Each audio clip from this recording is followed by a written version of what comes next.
estudante da enfermagem, eu sou professora Luciana e irei falar um pouquinho sobre a vigilância epidemiológica, né?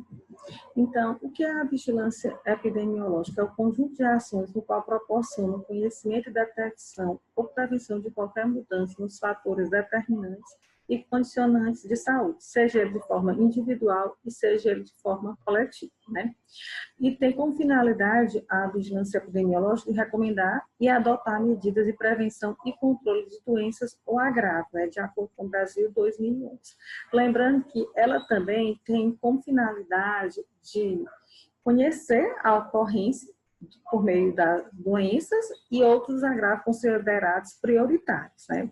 Seus fatores de risco também, que é muito importante, né? Que às vezes depende se é uma criança, se é um idoso, né? O risco é muito grande, né? Por exemplo, no caso da pandemia, a gente sabe que as pessoas mais vulneráveis, no caso do Covid, né? São as pessoas que têm fatores de comorbidades, os idosos, pacientes obesos, né, pacientes que têm doença autoimune, e entre outros, né? Então, são fatores de risco, né? Lembrando que na Europa ela está se comportando de forma diferente, né, com mais pessoas idosas, e no Brasil ela está se comportando de certa forma, né, com os pacientes jovens, obesos, os pacientes geralmente jovens e a óbito também, né? Então, tem essa questão dos fatores de risco, quais são as tendências também, né? Além da função que ela tem de planejar as ações e executar e avaliar as medidas de prevenção e de controle. Então, isso também se destaca, né, na Lei Orgânica do SUS 8080/90. E lembrando também que não adianta só notificar os casos de doença de notificação compulsória. É muito importante a gente também estar intervindo, dependendo do tipo de patologia, né, para que esse paciente não vá ao óbito, como também a gente tem que avaliar, né, os pacientes que tiveram sobrevida, dependendo do tipo de patologia também, né, com a doença infecto-contagiosa, e ver a questão com relação ao tratamento das doenças que também pode ter tratamento, que a gente sabe que tem alguns que, infelizmente, não se tem tratamentos paliativos, né? Como no caso do Covid, né, que ainda está desenvolvendo, né, para ver a eficácia desse imunobiológico. Então, vamos lá. Existe também doenças de interesse de saúde pública. Lembrando que temos as doenças emergentes e reemergentes. O que é uma doença emergente? É uma doença que é considerada desconhecida da população. Como, por exemplo, o Covid, né, que nós estamos convivendo, né, no Brasil e no mundo, né, porque se diz uma pandemia. Então, essa doença, vamos supor, e outros tipos de doença são causadas por vírus, tem outras que são causadas por bactéria, nunca antes descrito, ou por mutação do vírus já existente, como, por exemplo, o Covid, né? Que ele teve uma mutação no qual, né, ele está levando muitos pacientes ao óbito, dependendo de tipo de fatores e também de comorbidade que a gente está observando, né? Também é possível que sejam causas por agente que só atinge os animais, e que agora afeta também seres humanos. Interessante. A gente teve uns casos no Brasil, né, com relação à febre amarela, que o pessoal estava matando eram os macaquinhos. E o macaquinho é o termômetro para a gente saber, né, se realmente está tendo a doença nesses locais que são considerados áreas endêmicas para a febre amarela, né? E aí o pessoal, por falta de conhecimento, terminava o quê? Matando os animais, né? E isso teve que fazer vários estudos pelos biólogos, né, para entrar na área e avaliar. Então, doenças emergentes são doenças que são consideradas desconhecidas da população. Enquanto que as doenças reemergentes, como o nome próprio diz, ressurgindo, né? E que estão aumentando em um dado lugar ou área endêmica, em outra, ou entre uma população específica. Por exemplo, a gente já poderia ter, né, de certa forma, controlado a questão com relação à redução da tuberculose, da hanseníase, mas infelizmente o que acontece? Está aumentando alguns casos, porque às vezes o paciente abandona o tratamento, às vezes o profissional da saúde faz a busca ativa junto com o agente comunitário de saúde, mas infelizmente o paciente, às vezes é um paciente etilista, é um paciente usuário de droga, e termina disseminando mais ainda, né, esse patógeno e continua perpetuando essa doença, que já poderia ter sido erradicada no Brasil, né, no caso como a tuberculose e a hanseníase também. E é preciso também levar em conta e consideração alguns fatores específicos de cada doença e o local onde ela aparece, né? Então, vamos falar um pouquinho.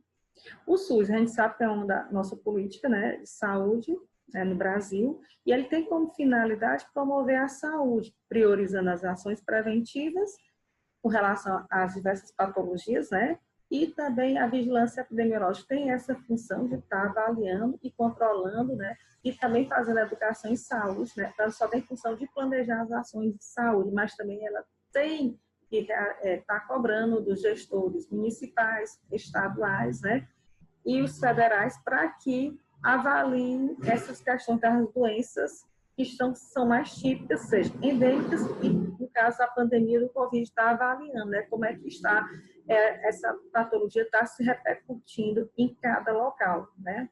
Vamos, por exemplo, falar aqui do Brasil, né?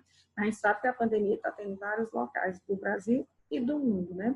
E no Brasil a gente também tem a vigilância sanitária, que tem essa função de estar fiscalizando também, né, diversos locais, as farmácias, locais que têm vinculação de vendas de alimentos, como os restaurantes, no caso, pessoas que têm salão de beleza, que a gente tem que estar fiscalizando também a vigilância, né, para ver quais são os produtos que estão utilizando. E um exemplo também, né, a questão de farmácia, como é que está sendo acondicionado esses medicamentos e por aí vai também, né? Então, entre outras situações que a gente vai falar mais na frente. Lembrando que a vigilância epidemiológica ela tem a função também de controlar essas ocorrências desses agravos e para avaliar se essas doenças, né, de notificação compulsória estão aumentando em determinado qual tipo de região que está aumentando mais, no Brasil, um exemplo, né? E a propagação, como é que ela está se comportando essas doenças em vários locais do Brasil. Como, por exemplo, a gente tem que estar avaliando, né, a vigilância epidemiológica em cada município tem que estar avaliando como é que está os casos, por exemplo, com relação à pandemia, dos casos de Covid, se está aumentando, se está diminuindo, se está controlando, como é que está sendo, né, de certa forma, porque até então a gente não tem uma vacina, né, está sendo testada ainda, né, para ver essa eficácia também, tá? Então, só lembrando que a vigilância tem a função também de fazer a prevenção nas ações em saúde e os profissionais têm que ter conhecimento, né, que são os profissionais de saúde com relação às doenças para tentar detectar o mais precocemente possível para que a gente evite que essas pessoas vão a óbito, né, também é muito importante. Lembrando que a vigilância epidemiológica, ela também trabalha com as doenças transmissíveis, né, que são as doenças infecto-contagiosas, como também as doenças não transmissíveis e entre outros agravos também, tá? É importante também ressaltar que uma das funções da vigilância epidemiológica, a gente tem que estar avaliando as coletas de dados, né, de informação e fontes de dados, como, por exemplo, os dados demográficos de determinado tipo município, qual é a população, quem é que está mais adoecendo, os dados de morbidade, né, para ver quais são as faixas etárias, qual o público que está adoecendo nesse município, né, qual o sexo, a faixa etária, é muito importante também, e que locais do Brasil que está tendo esses tipos de patologias, né, ou doenças endêmicas, ou pandêmicas, como nós estamos passando por conta do Covid. E ver os casos também de mortalidade, ver quais são as pessoas que estão mais indo a óbito, o sexo, a faixa etária, né? E quais são as regiões, né? Por exemplo, em que cidade está tendo mais casos, por exemplo, caso de Covid também. Então, a gente é importante fazer a vigilância epidemiológica, ela tem essa função também, né? Por isso que é importante a estratégia da família estar notificando e também não só os estabelecimentos de saúde público, mas também privado, tem por obrigação de que está notificando esses casos. Um exemplo do Covid, né? Para a gente saber quais são as faixas etárias, o sexo, a população que está mais adoecendo, né? Para ver quais são os dados de morbidades, né? Se estão relacionadas também aos pacientes que têm mais fator de comorbidade e quem está indo a óbito, quais seriam as faixas etárias também. Os dados socioeconômicos, a gente sabe, por exemplo, no Covid, que as pessoas que estão sendo mais acometidas são as pessoas que têm o quê? O poder aquisitivo menor, porque às vezes precisa estar se expondo mais, tem que estar trabalhando, né?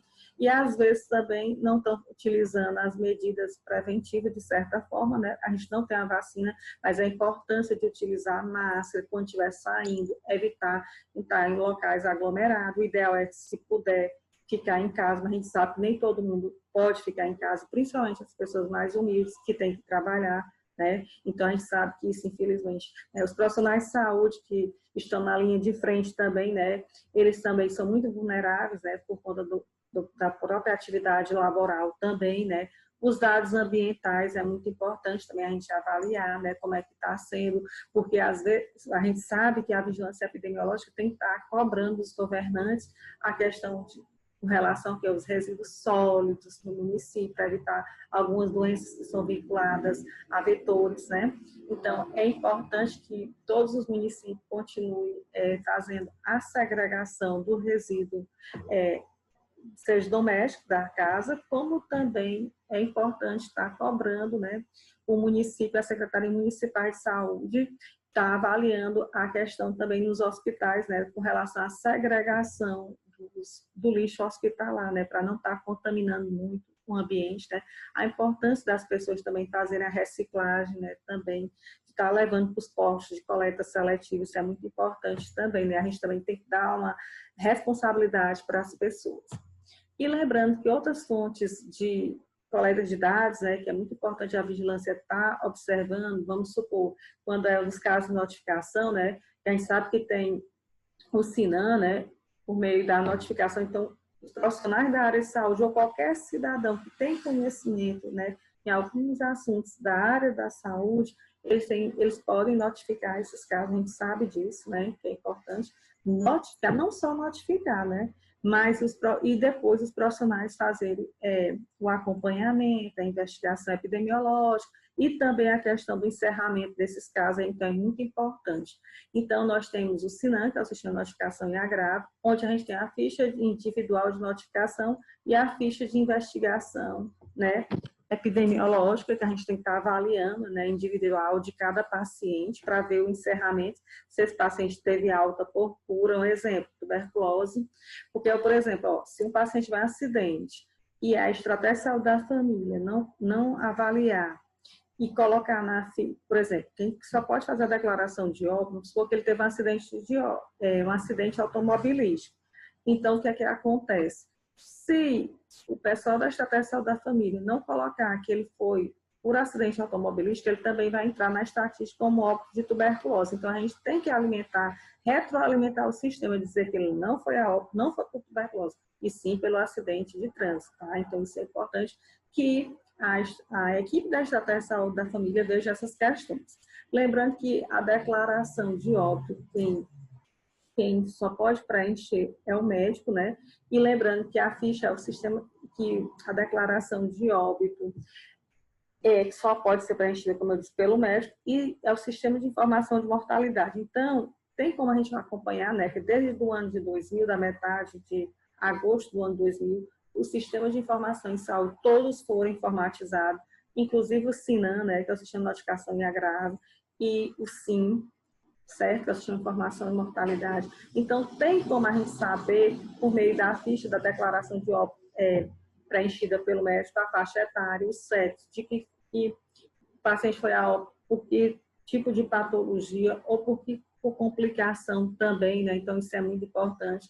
Nós também temos o quê? Controlar as maternidades no que diz respeito aos nascidos vivos. Então, saber se eles estão preenchendo. Lembrando que qualquer pessoa profissional da área de saúde pode preencher, né? No caso das maternidades, a ficha que é o SINAS, né? Sistema de Informação Nascido Vivo, que é a DNV ou DN, né? A Declaração Nascido Vivo.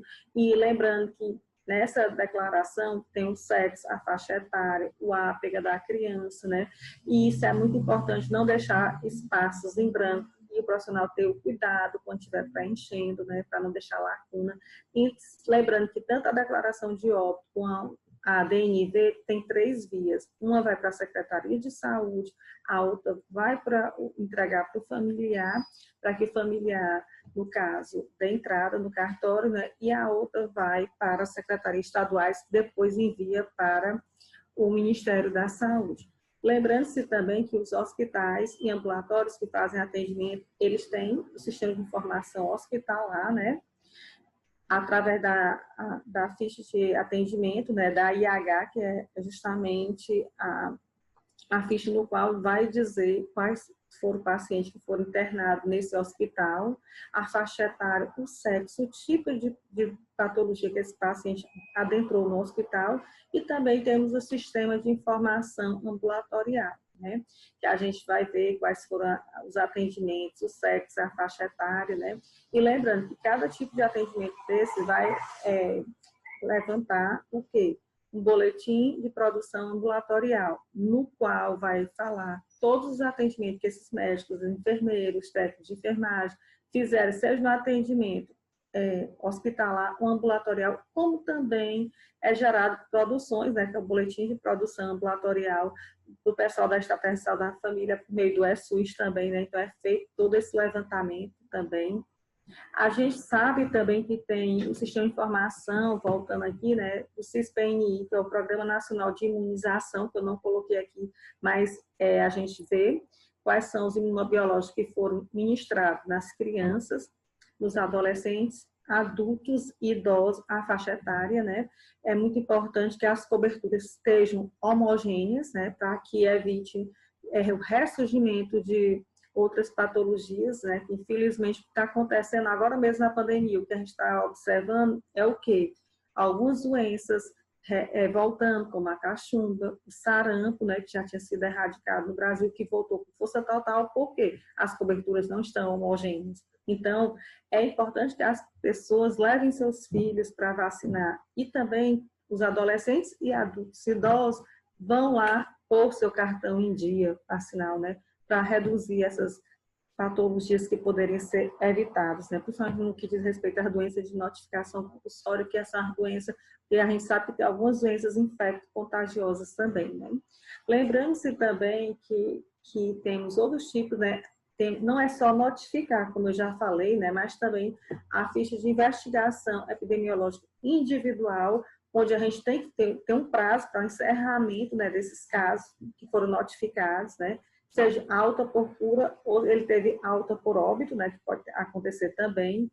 É importante também que tem outras fontes de dados, por exemplo, os profissionais que trabalham em gerência na Estratégia de Saúde da Família e nos hospitais, que eles façam os estudos também epidemiológicos, né, dos atendimentos, né, seja no atendimento ambulatoriais ou na Estratégia de Saúde da Família ou hospitalares, né, com relação a estudos epidemiológicos, quais são as doenças que estão atendendo, né?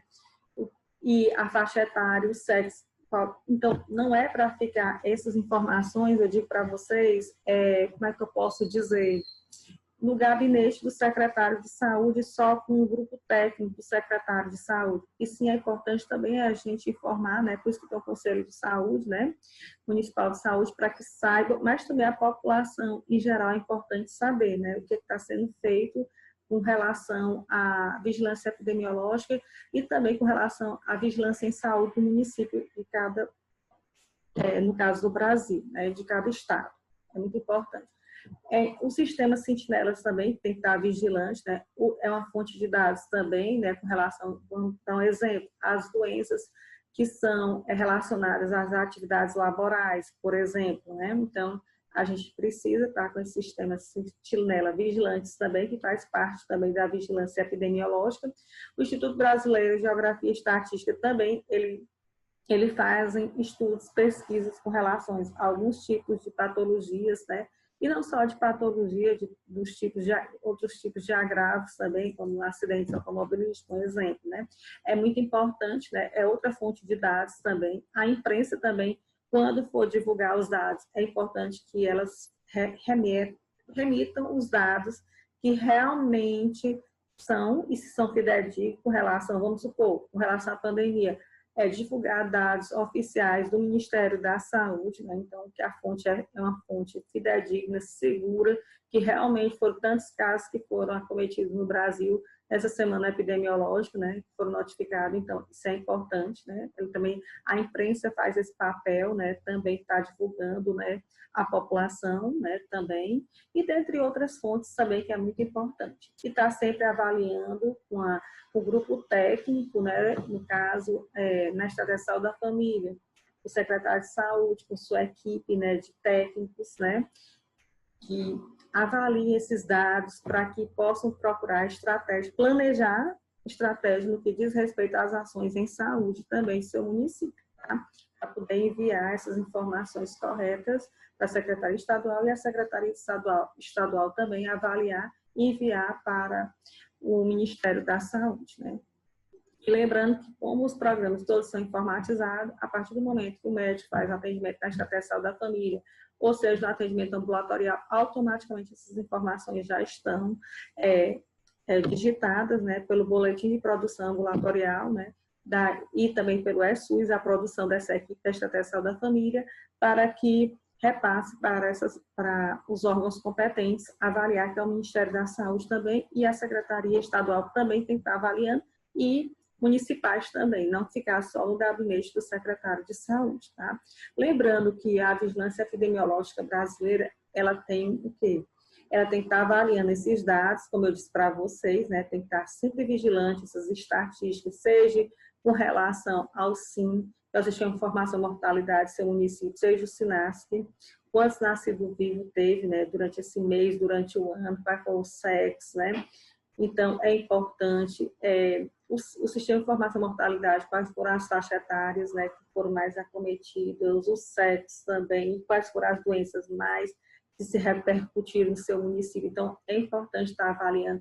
Também vendo a questão das coberturas, né, através do Sistema de Informação em Saúde, o CISPNI, os casos com relação ao Programa Nacional de Imunização, ou seja, se está atingindo ou não as coberturas, né, que a gente está vendo na pandemia que houve uma queda, e o ressurgimento de outras patologias que poderiam ser evitadas, infelizmente, né, mas as pessoas estão com medo do advento do Covid, da pandemia, né, estão evitando levar seus filhos, né, e teve as campanhas aí mostrando, né, que todos os municípios no estado do Brasil não atingiram a meta porque as pessoas estão com medo de sair de casa, né.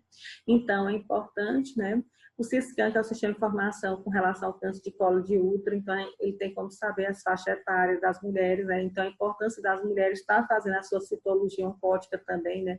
É muito importante para evitar, né? Para tratar essas doenças, para evitar que se tenha um câncer de colo de útero, né? O CISVAN também, que é o Sistema de Informação com relação às crianças ou adolescentes ou gestantes que estejam desnutridas também, né? Eu tenho o Bolsa Família também, que isso é muito importante, né? O CISAGO, a vigilância epidemiológica, conjuntamente com a vigilância em saúde, tem que estar fiscalizando a questão da água, né? Como é que está, por isso que é enviado para os órgãos competentes, né, do LACEN, para estar avaliando, né, como é que está a qualidade dessa água que essa população está ingerindo também, né?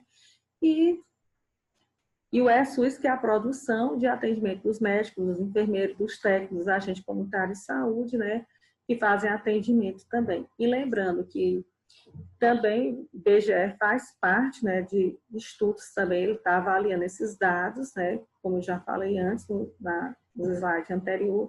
Também é importante, né, que se façam pesquisas, não fique só arquivado nos gabinetes dos secretários municipais ou do gestor, secretários estaduais de saúde e só no Ministério da Saúde. É importante que se façam pesquisas com esses dados, né, e que repassem para a comunidade local. E as universidades também façam pesquisas também, né, com relação a esses dados que são avaliados em todos esses programas, né, que nós temos no Brasil. Né? Lembrando que o DataSUS é um sistema, né, que faz o planejamento das ações do banco de dados do Sistema Único de Saúde do nosso país. Então, ele avalia todos esses programas que eu já falei para vocês, né, para poder, se não atingir as metas, é importante geralmente estar avaliando mensalmente esses dados da produção, por exemplo, da estratégia de saúde da família, para ver as coberturas vacinais e procurar fazer a busca ativa dessas crianças menores de 1 ano que não estão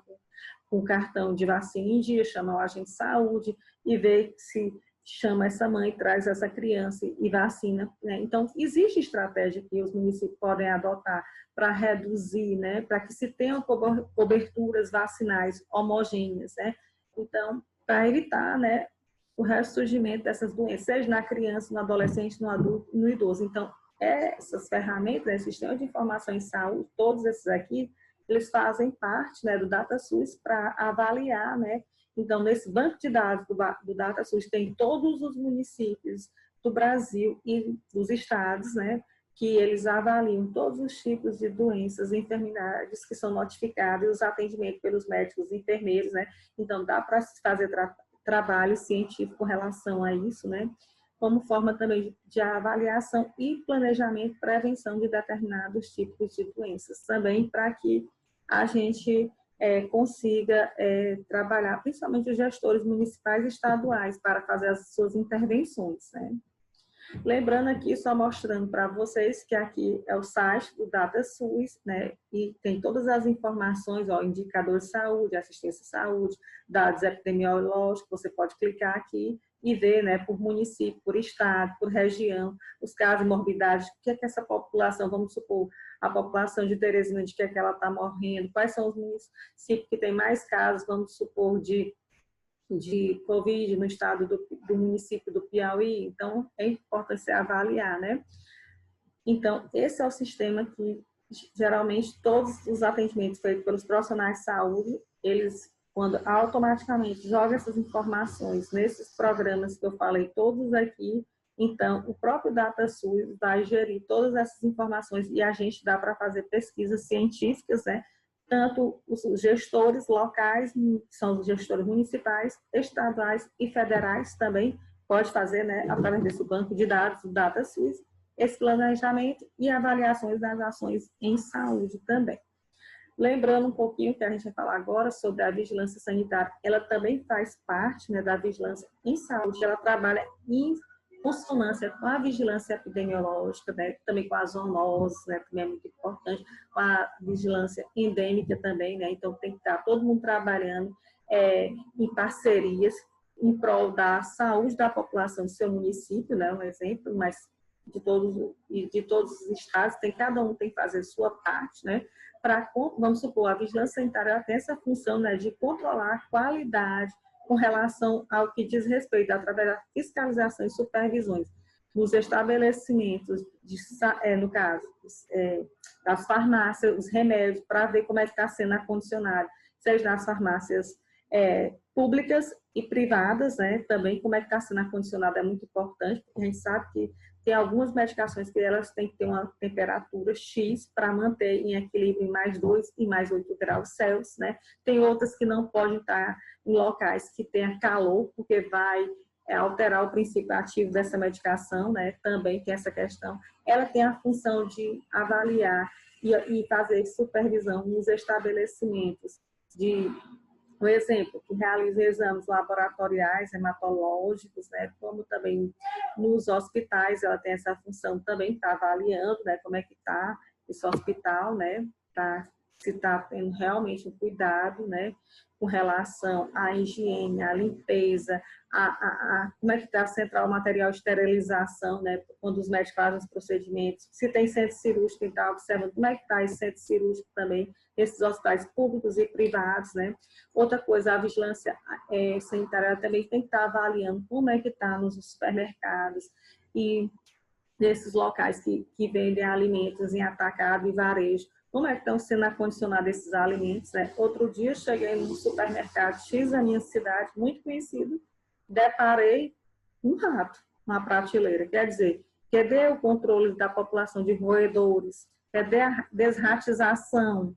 Tá tendo? A gente sabe que o rato, ela transmite o que? A leptospirose, né? Que é uma doença que pode levar a pessoa a óbito. E ela tem alguns sinais e sintomas parecidos com outras doenças.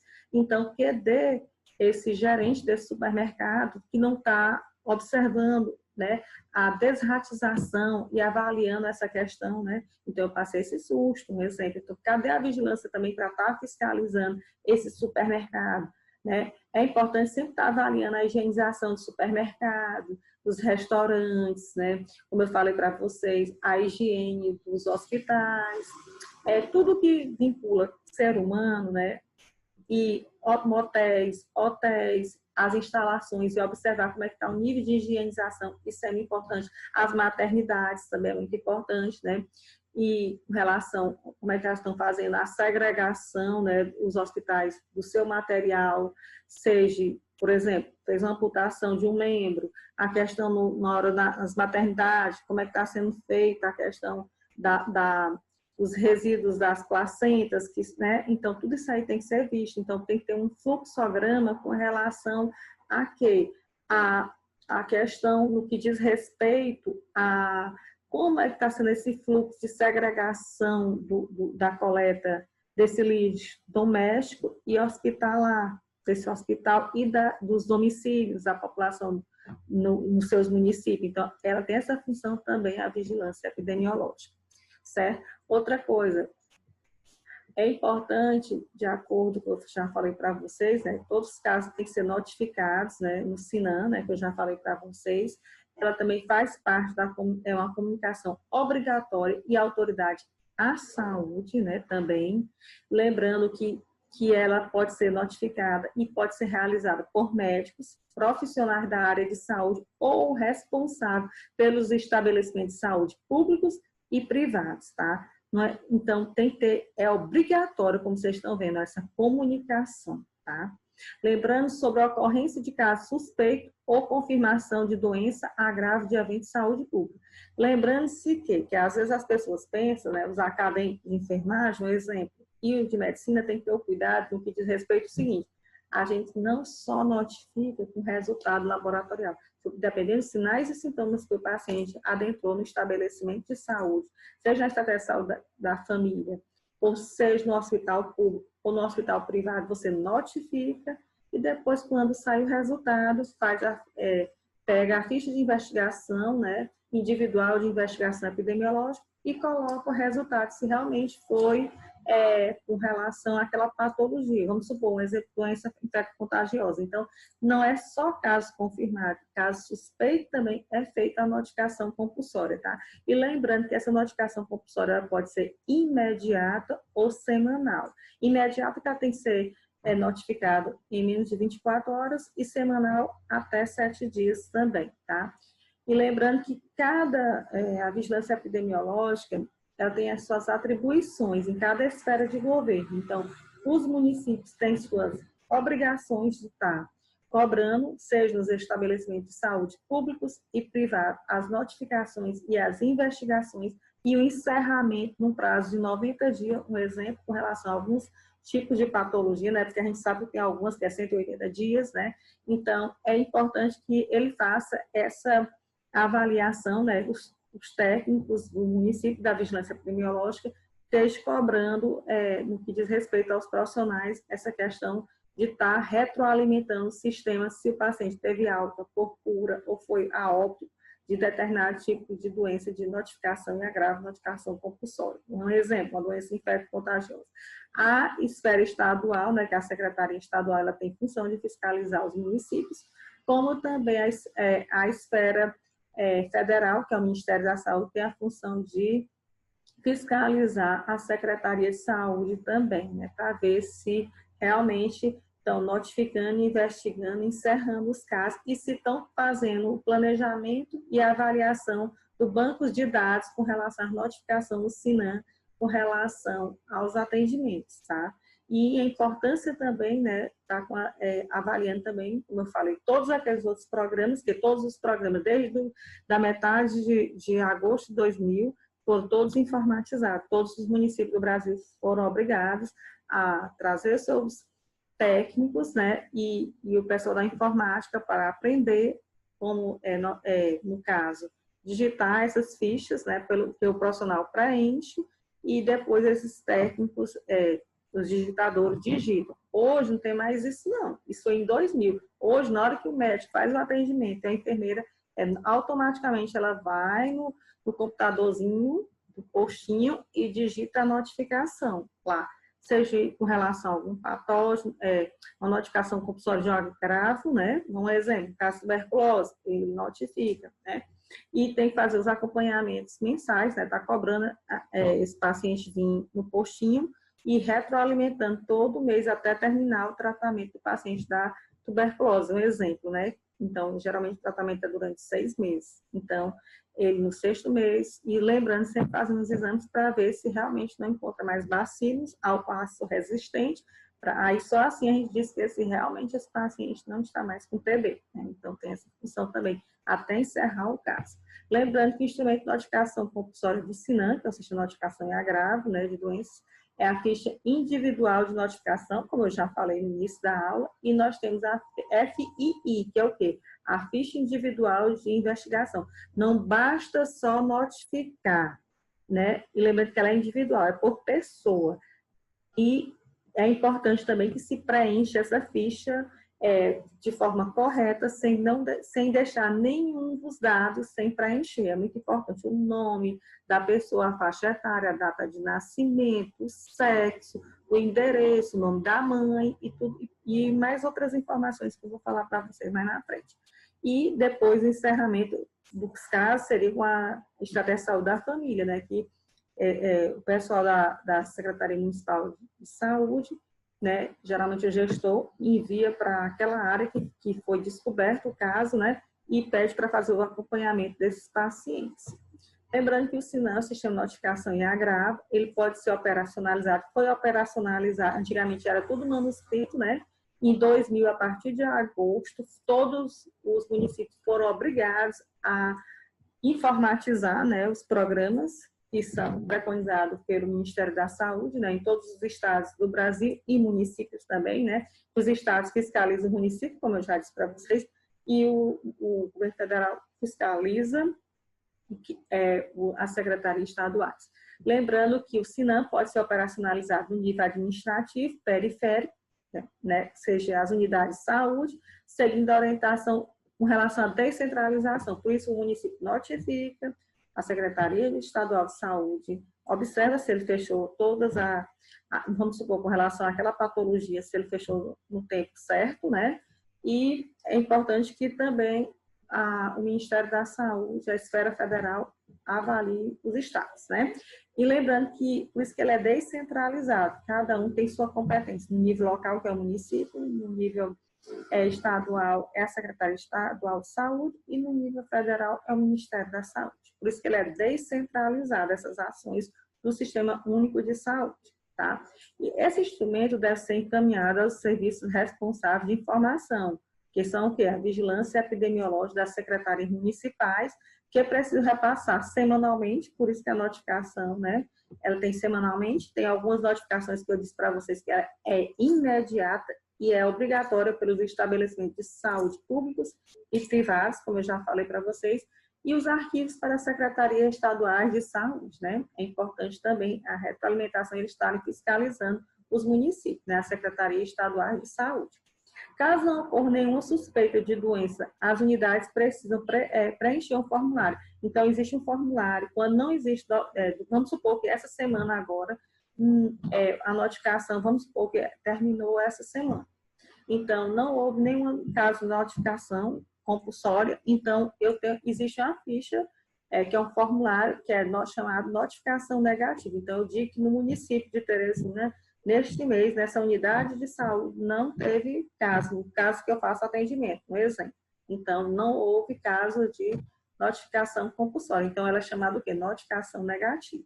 Vai que um bairro teve, então, Teresina, aquela equipe da Estratégia da Família ou aquele hospital envia para a Secretaria Municipal e eles enviam, né, para a Secretaria Estaduais de Saúde. Lembrando que, como é informatizado na própria unidade, eles já jogam essa informação no SINAM, né, que ele é informatizado, né, lembrando a vocês. E que tem os mesmos prazos de entrega, né. Esta é uma estratégia criada para demonstrar que os profissionais e o sistema de vigilância de saúde estão alerta para a ocorrência de tais eventos para evitar a subnotificação. Então, por isso que a gente tem que botar. Se não houve caso, a gente faz a notificação negativa, preenche esse formulário dizendo que na sua unidade de saúde, nesse município de Teresina, não teve caso de notificação compulsória. Então, por isso que ela é notificação negativa, mais uma vez. Lembrando que tem a notificação compulsória imediata, que é essa sigla aqui, NCI, né? Ela é uma notificação que eu já disse para vocês que ela tem que ser feita até 24 horas. É obrigatório, tá? Essa equipe atendeu esse caso, é um suspeito que for, notifica. Depois, com o exame laboratorial, a equipe retroalimenta, né, por meio da ficha de investigação epidemiológica, realimenta e pega e diz que esse caso não é uma doença infecto-contagiosa. Um exemplo, tá? Então, não é um caso, por exemplo, de sarampo, tá? Então, tem essa questão. Então, é obrigado, a partir do conhecimento, né, de ocorrência da doença ou agravo, evento de saúde pública, pelo meio de comunicação mais rápido disponível. E o sistema de notificação compulsória semanais, que é o NCS, né, tem que ser feito semanalmente, até 7 dias da semana. Então, por isso que ela é chamada NCS. A partir do conhecimento da notificação do agravo ou não, tá? Os tipos de notificação, eu já falei para vocês, o que é um agravo? É qualquer dano ou integridade física ou mental que o indivíduo venha a ter, seja provocado por acidentes, certo? Ou, por exemplo, ferimento de arma de fogo, arma branca, intoxicação por substâncias químicas que a pessoa ingeriu, tentou suicídio, abuso de drogas lícitas e ilícitas, ou lesões decorrentes de violência interpessoais, ferimento de arma de fogo, arma branca, né? São agressões, maus tratos com a criança, com o adolescente, com o adulto e o idoso. Então, isso é chamado agravo. Ou qualquer tipo de lesão autoprovocada por outra pessoa. Um exemplo disso, por exemplo, uma violência doméstica com relação à mulher, né? Então, hoje, né, tem que ser feita essa notificação. Você atendeu no postinho, você tem que notificar esse tipo de caso também, tá? É muito importante. E o que é epizotia? É um tipo de doença que é geralmente direcionado à morte de um animal ou grupo de animais, tá?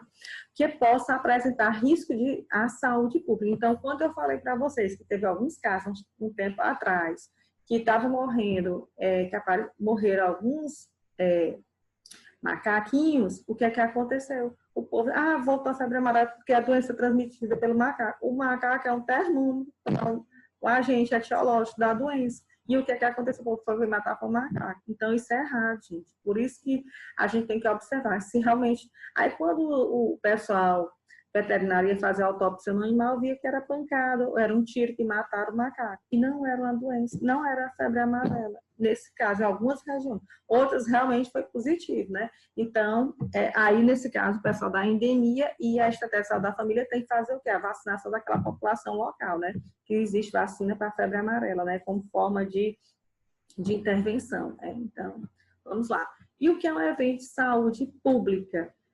Justamente uma situação que pode constituir um potencial de ameaça à saúde pública em ocorrência de quê? Seja por surto ou nos casos de epidemias, né?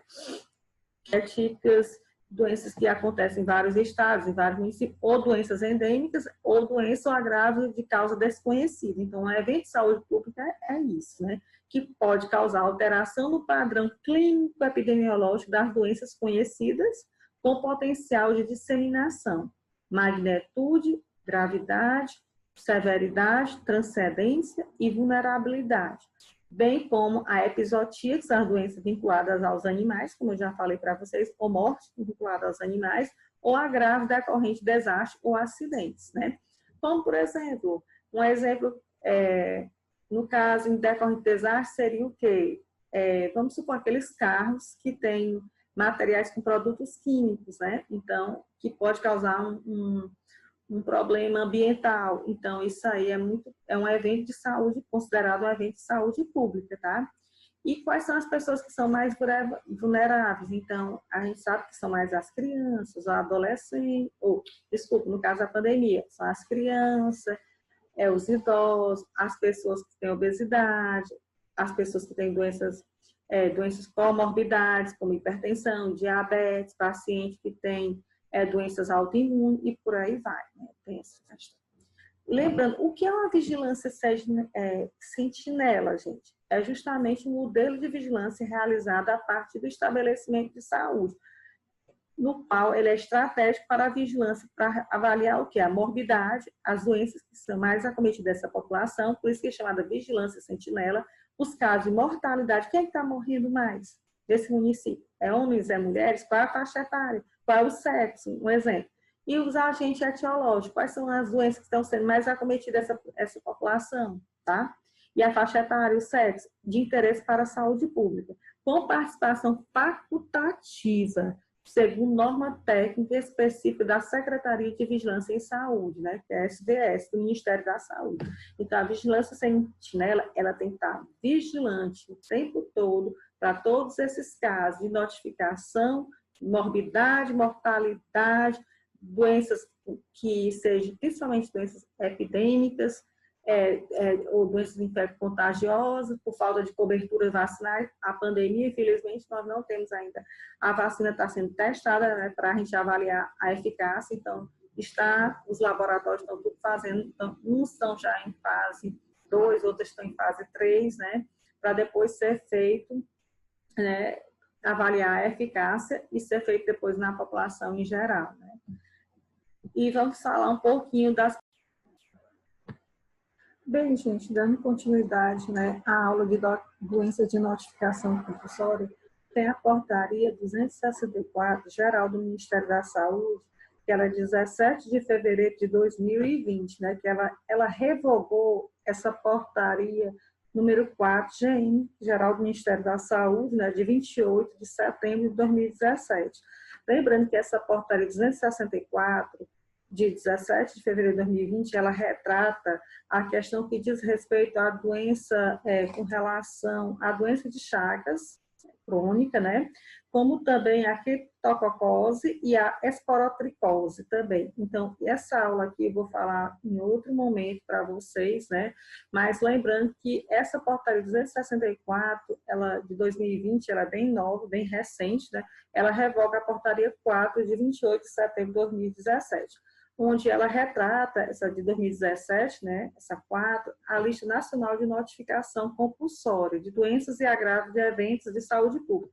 Lembrando que atualmente é disponibilizado 48 agravos, né, que são tipos de agravos de eventos de saúde pública. Então, nós temos 48 patologias que são notificadas como doenças de notificação compulsória no sistema de informação do SINAM, certo? Então, o que é que acontece? Vale destacar que a portaria 204/2016 do Ministério da Saúde, que ela é 17 de fevereiro de 2016, ela define o quê? Aquela questão que a gente já falou nos slides anteriores, né? Que se trata de uma lista de notificação de doenças de notificação compulsória, na qual retrata agravos e eventos de saúde pública, seja nos serviços públicos e privados, em todo o território nacional, né? De acordo com os termos do anexo, né? E dá outras providências. Lembrando que é importante ressaltar e salientar que no capítulo 2, né? No artigo 3, ela destaca a questão que diz respeito à notificação compulsória, dizendo que ela é obrigatória, né, gente? Seja para médicos, como outros profissionais da área de saúde e responsáveis de serviços públicos e privados, tá? Que prestam assistência ao paciente. Então, eles têm por obrigação, não tem como, tá? O profissional, de acordo com... E também até porque faz parte, né, da lei, né, 6.259 de 1975, que é obrigatório, né, esse médico, esse profissional de saúde ou qualquer responsável por estabelecimento de serviços públicos notificar esses casos, tá, de doença, notificação e agravo. E lembrando-se que o profissional que não notificar, que ele omitir, certo, essa notificação, ele pode ser penalizado pelo Ministério Público também, tá? Outra coisa, no inciso 1 do artigo 3, ele fala o seguinte: a notificação compulsória será realizada diante de caso suspeito ou confirmação, como já foi dito também, né, de notificação e agravo, de acordo com o que é estabelecido no anexo, observando também as normas técnicas estabelecidas pelo Serviço de Vigilância em Saúde do Ministério da Saúde, né? Lembrando-se que no inciso 2, ele fala que a comunicação de doença, notificação e agravo ou evento de saúde pública, notificação compulsória, tem que ser a autoridade de saúde competente. Também será realizado pelos responsáveis, né, pelos estabelecimentos de saúde públicos e privados, novamente, como também educacionais. Por exemplo, se você tem uma faculdade que tem cursos na área de saúde, né, esses médicos, esses enfermeiros que são professores, têm que orientar seus alunos no que diz respeito à notificação e da obrigatoriedade também, que faz cuidados coletivos, ou de forma individual também, né? E também nos estabelecimentos de homoterapia, né, que trabalham com hemoderivados, é obrigatório também notificar esses casos, tá? E unidades laboratoriais, seja públicos e privados, e instituições de pesquisa também, tá? Só ressaltando essa ênfase aqui, nesse item aqui. Outra coisa, no inciso 3, a comunicação de doença e notificação agrava evento de saúde pública e notificação pode ser realizada por autoridade de saúde ou por qualquer cidadão que eles tenham conhecimento também, né? Então, isso já foi dito também, né, gente? O artigo 7, ele diz o seguinte: quem são essas autoridades de saúde? Elas têm por obrigação também, a partir do momento que esse médico, esse profissional da saúde, ou responsável por estabelecimento de saúde, públicos e privados, notificar, eles têm por obrigação de garantir esse sigilo das informações pessoais desses pacientes, tá? Que eles prestaram atendimento, tá? Porque, inclusive, se eles deixarem vazar a informação do nome desse paciente, eles podem ser penalizados no caso, pelo Conselho Regional, seja de Medicina ou de Enfermagem, ou pelo Conselho Federal de Enfermagem, ou pelo Conselho Federal de Medicina também, se vazar essas informações de pessoas, tá? Então, ele tem por obrigação e também pode ser processado pelo Ministério Público também. E aí o profissional não pode deixar de notificar os casos, tá? A partir do momento que esse profissional omitir esse atendimento desses casos de notificação compulsória, seja maus tratos, violência doméstica, no caso, ou uma violência por ferimento de arma de fogo, arma branca, né? seja por parentes do domicílio, o que for, ele pode ser punido, esse profissional, tá? Então, é obrigatório ele notificar esses casos. E informar as autoridades também, né? Dos órgãos competentes, tá? Como também eles têm que garantir o sigilo desse atendimento, que eles fizeram essas informações pessoais desses pacientes. No artigo 8, as autoridades de saúde também deverão garantir a divulgação atualizada dos dados públicos de notificação compulsória para os profissionais de saúde e organização do controle social da população em geral, tá? Ele pode dizer quantos casos tem, mas citar quem são os pacientes, vamos supor, agora no advento do Covid, pode-se dizer tantos casos no município de Teresina, a faixa etária, o sexo, o que for, tá? Mas não pode dizer o nome do paciente. Identificar de forma alguma o paciente, tá? Ele pode ser penalizado, mais uma vez, pelo conselho dele, né, no qual ele está na jurisdição, seja médico, enfermeiro ou qualquer profissional da área de saúde. No artigo 9, diz o seguinte: a Secretaria de Vigilância Sanitária, o Ministério de Saúde e a Secretaria de Saúde dos Estados, do Distrito Federal e dos municípios têm que divulgar, né, por endereço eletrônico oficial, o número ou por número de telefone, fax ou endereço de e-mail institucional ou formulário para notificação compulsória. Lembrando-se que geralmente hoje, como os programas estão informatizados, a partir do momento que o profissional notifica, automaticamente já está, né, no sistema online das secretarias municipais e também das secretarias estaduais de saúde, como também já está no Ministério da Saúde também, tá? Agora, o ruim é se não tiver, nesse dia, vamos supor que a internet deu problema, né? Esses profissionais têm que informar a Secretaria Municipal de Saúde para providenciar o envio dessas informações, tá? Mas não pode deixar de divulgar aos órgãos competentes, tá?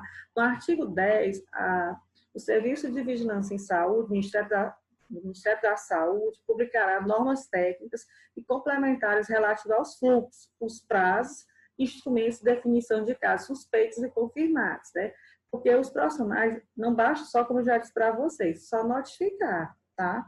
O caso de alguma doença infecto-contagiosa, um exemplo. Então, ele também tem um prazo para fechar, né, a ficha de investigação epidemiológica desses casos. Se o paciente teve alta por cura ou alta por óbito, né, também. E os instrumentos e definições de casos suspeitos e confirmados. Lembrando que ele não só notifica casos confirmados, suspeitos. Depois que fizer o exame laboratorial, vamos supor que não é essa patologia, ele desconsidera, né, retroalimenta no sistema dizendo que o caso não se trata da tal patologia da doença infecto-contagiosa, tá? Ele tem que ele tem que voltar de novo no SINAM e dizer essa informação, tá? Por exemplo, um paciente que foi dado um diagnóstico de uma hanseníase e que na hora faz os testes tátil, térmico, doloroso e faz a biópsia e dá negativo, entendeu? Então, nesses casos, tem que voltar na ficha do SINAM e diz que trata-se de doença dermatológica. Então, é importante essa retroalimentação desses dados, tá? Então, dependendo do funcionamento do sistema de informação em saúde e demais diretrizes técnicas para o cumprimento e operacionalização dessa portaria no prazo de até 90 dias, contado da data da publicação. Então, só lembre-se que determinado tipo de patologia tem um prazo para notificou, fechou a ficha de investigação epidemiológica, tem que retroalimentar no sistema, fechar o caso, ou alta por cura ou alta por óbito, tá? Lembrando que a Lista Nacional de Notificação Compulsória de Agravos e Eventos de Saúde Pública são 48 doenças, né, de notificação.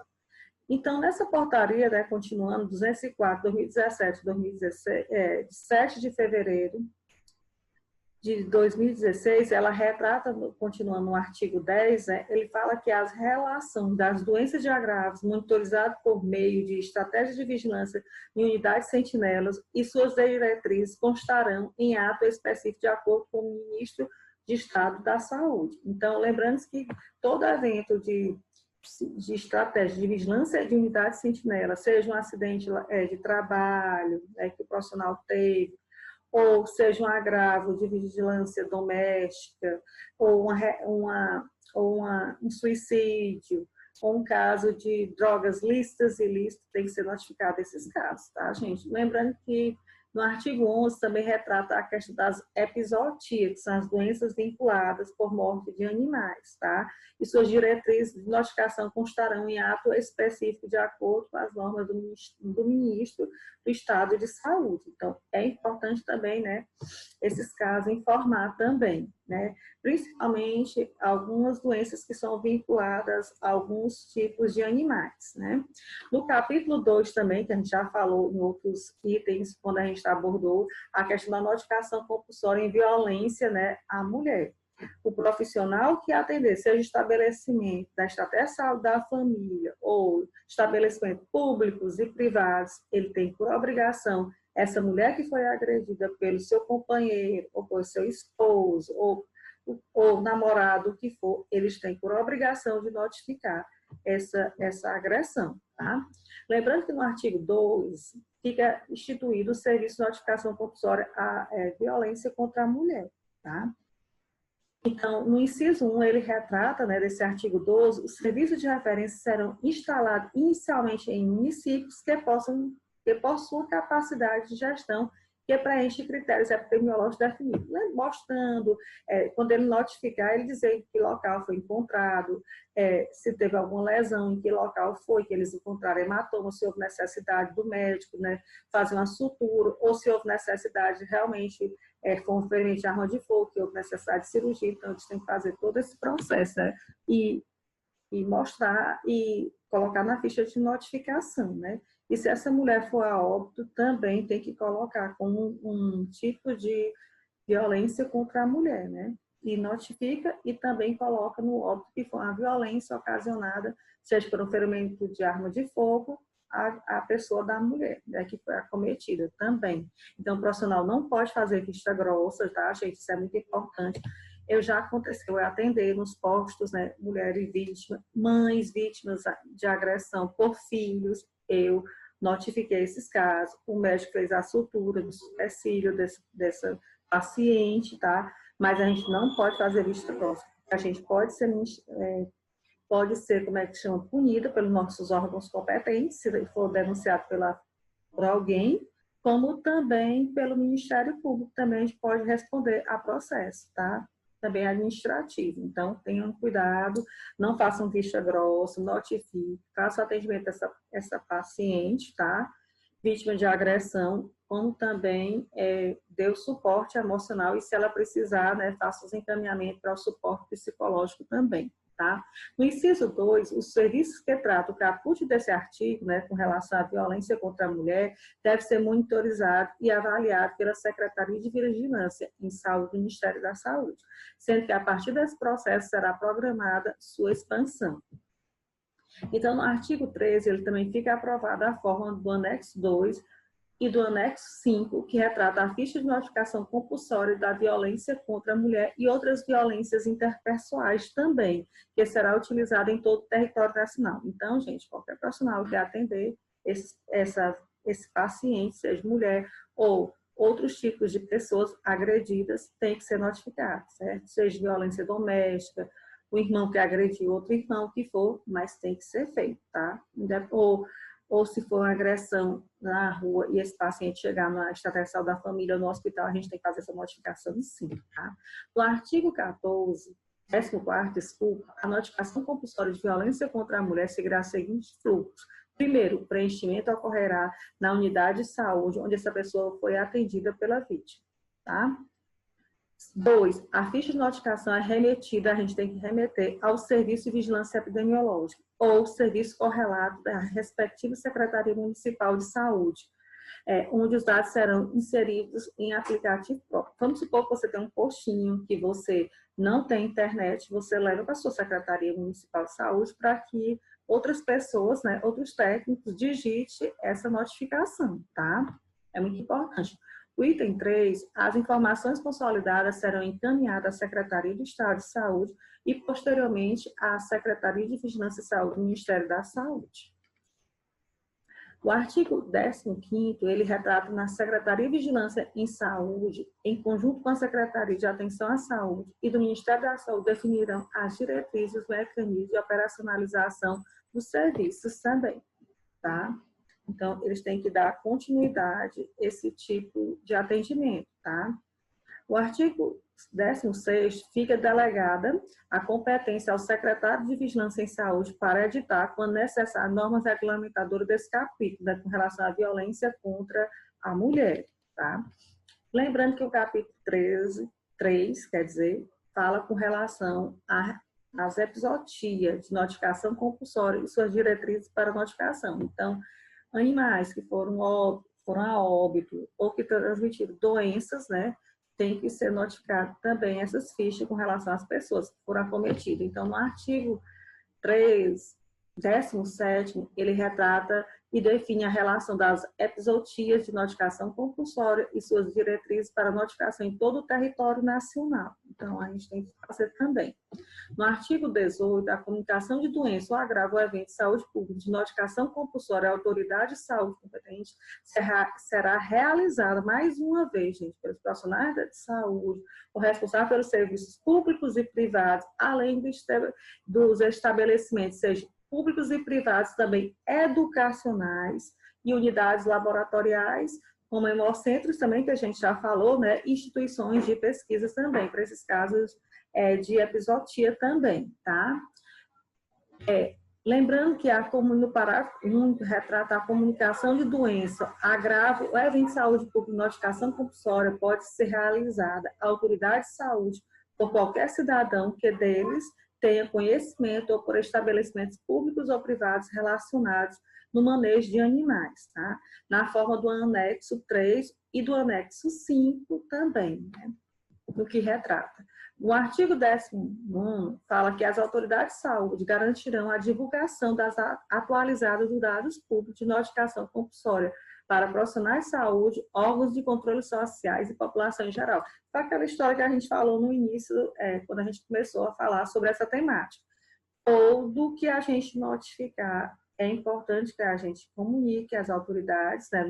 Vamos supor, se for no município, comunicar ao secretário municipal de saúde, ao conselho municipal de saúde, como a população em geral, mas não divulgar os nomes dos pacientes, certo? É muito importante ter esses cuidados, que é o sigilo profissional das informações, mas dizer a quantidade de casos que foram notificados, o sexo, a faixa etária, qual foi o tipo de patologia, isso é importante a gente mostrar nessas atividades que os profissionais estão fazendo, tá? e também comunicar à Secretaria Estadual de Saúde e a Secretaria de Saúde Estadual repassar para o Ministério da Saúde, né, que é o órgão federal. No artigo 20, a Secretaria de Vigilância e Saúde, o Ministério da Saúde e a Secretaria de Saúde dos Estados e do Distrito Federal dos municípios têm que divulgar, né, seu endereço eletrônico oficial, o número de telefone ou fax, endereço de e-mail institucional ou formulário para notificação. Porque a gente sabe que ainda existe alguns municípios, gente, que tem dificuldade, o acesso à internet. Então, se ele tem dificuldade, ele tem que procurar um meio para enviar, né, para os órgãos competentes, mas que essa informação seja repassada para a Secretaria Estadual de Saúde, como também a Secretaria Estadual de Saúde repassar para o Ministério da Saúde, que é a instância federal. O artigo 21, a Secretaria de Vigilância em Saúde, né, o Ministério da Saúde publicará normas complementares relativas aos fluxos, os prazos, né, para fechar os casos, os instrumentos, né, também de notificação compulsória, né, com relação à epizotia, né, como a gente já falou, o funcionamento do sistema de informação em saúde e demais orientações técnicas para o cumprimento e operacionalização desse capítulo também. Aqui é só por nível de curiosidade, né, a lista de notificação compulsória de doenças e agravo a eventos de saúde pública, que está nesse anexo 1 do anexo 5 da Portaria de Consolidação 4-GM, de 28 de setembro de 2017.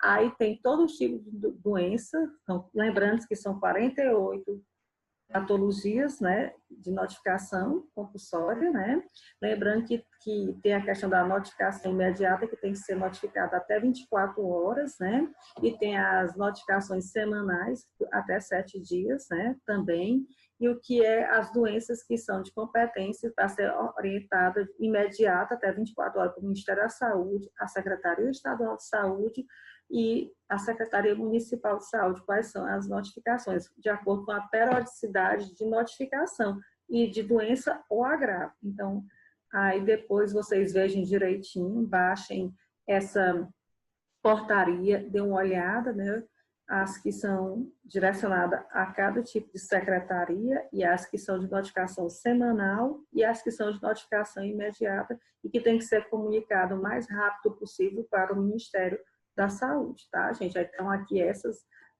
as patologias, fechando, ó, são 48, como eu disse para vocês, né? E lembrando-se que, essa notificação, o profissional não pode omitir, né?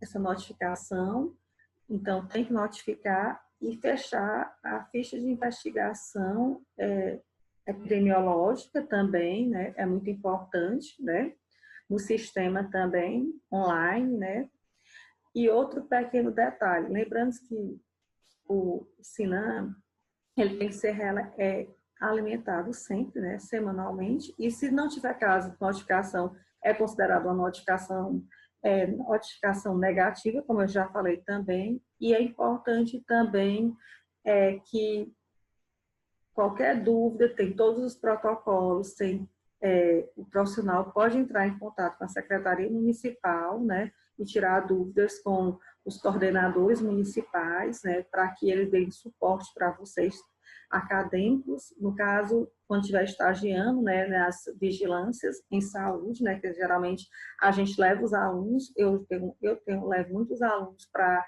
conhecer, né, a vigilância epidemiológica e todos os outros vigilância em saúde, os gestores que fazem parte da vigilância sanitária também, endêmica, tá?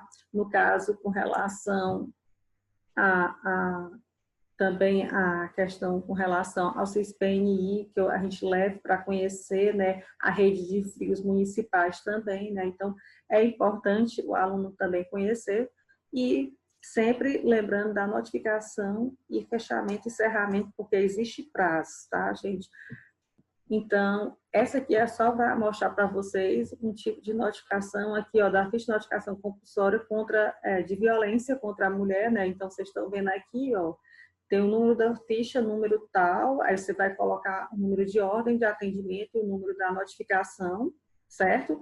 Aí você vai responder todas essas perguntas, o município notificou, né, qual o nome da unidade, certo? Aí é importante você dizer o nome do paciente, colocar o RG, o CPF, a data de nascimento, a idade, o sexo, no caso são mulheres, né? A questão da cor, o estado civil, quem foi a pessoa que agrediu, a escolaridade dela, a ocupação dela, o nome da mãe ou responsável por ela, o endereço, o município de residência, né, também é importante. E aí preencher os dados, né, dos códigos do IBGE de cada município. Se ela mora na zona urbana, na zona rural, também isso é muito importante. Se ela tiver telefone ou celular, você coloca aqui, né, o nome do município de residência dessa paciente, o bairro também, né? E aí tem várias outras informações aqui que vocês podem ver, mas é importante não deixar de responder quando você está preenchendo essa ficha de investigação epidemiológica. É importante que você preencha todas essas informações, não deixe nenhum desses campinhos sem preencher, gente, porque isso dá problema. E era isso que eu tinha para dizer para vocês, e lembrando que eu vou falar depois em outras aulas com relação a portaria no 264, né, de 2020, que ela é nova, né, falando com relação à doença de Chagas crônica, tá? E a criptococose e também a esporotricose também. Então, eu vou falar em outras aulas e podem deixar sugestões, né, com relação a temas que vocês queiram que eu fale em outras aulas também. Quero pedir para vocês se inscreverem, né, no canal do YouTube Fala Anjo da Enfermagem, curtam, também compartilhem com seus colegas e deem sugestões de temas que vocês queiram que a gente, no caso que eu ministre conteúdos para vocês.